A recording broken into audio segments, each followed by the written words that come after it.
ہماری کہانی کے معزز ناظرین، السلام علیکم۔ حریم شاہ کا منشور اور جمہور کا دستور۔ پاکستانی آوان اقتدار اور سیاست دانوں کے احوال دیکھ کر کچھ عیاش خلفوہے اور مغلوں کے آخری دور کے رنگین مزاج حکمرانوں کی سیاہ تاریخ یاد آتی۔ جس دیس میں عورت کی پاکیزگی کو تماشاک عام بنا کر اڑیاں خیالی کو مشن عام بنانے والی حریم شاہ جیسی ویڈیو گرلز ایوان اقتدار میں حکمرانوں کے ساتھ معزز بن کر گھومیں اور وزارتوں کے دفاتر میں جلواگر ہوں، وہاں امور ریاست چلانے والوں کے کردار اور گورے دھندوں کا اندازہ عقل کے اندھے بھی لگا لیتے ہیں، اور جب اسی حریم شاہ جیسی خواتین کی وقت کے وزیر اعظم کے کاندھے پر دوستانہ ہاتھ رکھے تصاویر شائع ہوں تو ریاست مدینہ کے دعوے داروں کی دو رنگی شاہ کی اخلاقی بربادی اور قیامت کی جیتی جاگتی نشانیاں ڈھونڈنے میں کو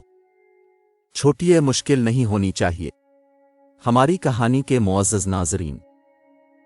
پاکستانی آوان اقتدار اور سیاست دانوں کے احوال دیکھ کر کچھ عیاش خلفوہے اور مغلوں کے آخری دور کے رنگین مزاج حکمرانوں کی سیاہ تاریخ یاد آتی ہے۔ حضرت عمر بن عبدالعزیز کے بعد بنو امیہ کی حکومت نااہل حکمرانوں کی سیاہ کاریوں کی بدولت روبا زوال تھی۔ معاشرتی انحطاط و انتشار سے عاجز عوام سراپا احتجاج تھے۔ قبائل کی بغاوت اور عباسی تحریک سے اقتدار سنگین بحران کا شکار تھا، مگر اپنے عظیم پیش رو عمر بن عبدالعزیز کے چہلم سے پہلے ان کی نافذ کردہ اصلاحات منسوخ کرنے والا خلیفہ یزید بن عبدالملک ان باتوں سے بے نوم آز بس عشق زندہ باد کا خاموش نعرہ لگا کر اپنی دو محبوباؤں حبابہ اور سلامہ کی قربتوں میں مدہوش تھا۔ خلیفہ سے ریاستی امور پر بات کرنے کے منتظر امراء محل میں بیٹھے تھے، اور وہ شاہی باغ کے جھولے میں اپنی محبوبہ کے ہونٹوں سے ہونٹ ملا کر اسے انگور کھلا رہا تھا کہ اچانک انگور کا ایک دانہ سیدھا حبابہ کی سانس کی نالی میں جا پھنسا اور وہ چند لمحوں میں اس کی بانہوں میں دم توڑ گئی، اور پھر سب لوگ اسے ملک میں بہنے والے خون اور تاج و تخت کو درپیش خطرات یاد دلا کر خدا کے واسطے دیتے رہے، لیکن وہ اپنی محبوبہ کی لاش سے لپٹ کر زار و قطار روتا رہا۔ اس خلیفہ نے 3 دن تک اس محبوبہ کی لاش کو دفنانے نہ دیا۔ آخر کار لاش تعفن کا شکار ہوئی تو لوگوں نے اسے بہلا پھسلا کر لاش سے الگ کیا اور خاموشی سے دفنا دیا۔ وہ حبابہ کی جدائی میں پاگل ہوا اور چوتھے ہی روز بس عشق زندہ باد کا خاموش نعرہ لگا کر ہمیشہ کے لیے مردہ باد ہو گیا۔ شباب و شراب کا رسیہ ایک اور اموی خلیفہ ولید ثانی ہم جنس پرستی اور فسق و فجر کی ساری حدیں عبور کر گیا تو لوگوں نے اس کو محل میں گھس کر قتل کر ڈالا۔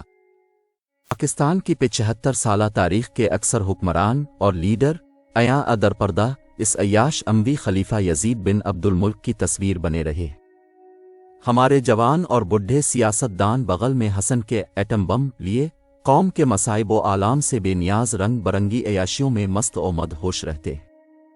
اور اگر کسی کی آغوش میں تازہ جوان خون نہیں تو وہ سینے سے ڈالروں کا بریف کیس لگائے دولت کی مقدس دیوی کے جنون میں زر عشق زندہ باد کا خاموش نعرہ بن جاتا ہے۔ اسی پراگندہ نظام سیاست میں سیاست دانوں کی رکھیلوں کو حسن کارکردگی کے صدا رتی ایوارڈ ملتے ہیں۔ ہماری کہانی کے معزز ناظرین، قوم کے سامنے جس اسد عمر کو ایک معاشی مسیحا کے روپ میں پیش کیا گیا تھا، انہوں نے معیشت اور عوامی خوشحالی سے زیادہ توجہ وہ عشق جو ہم سے روٹ گیا جیسی رنگ رنگیلی محافل غزل سجانے پر دی۔ ان کی نااہل وزارت خزانہ چند ہی ماہ میں تھک کر چور ہو گئی۔ ان کے بعد وزارت خزانہ کو پیشہ ور سیاسی لوٹوں کی صورت میں نااہل اورجز وقتی وزیر تو ملے لیکن کو اہل اور مستقل مسیحا نہ مل سکا۔ ماضی میں قوم بدترین سیلاب کی طوفانی موجوں میں ڈوب رہی تھی، اپنے خان صاحب اور قادری صاحب دھرنوں میں مدہوش با رقص و نغمہ تھے،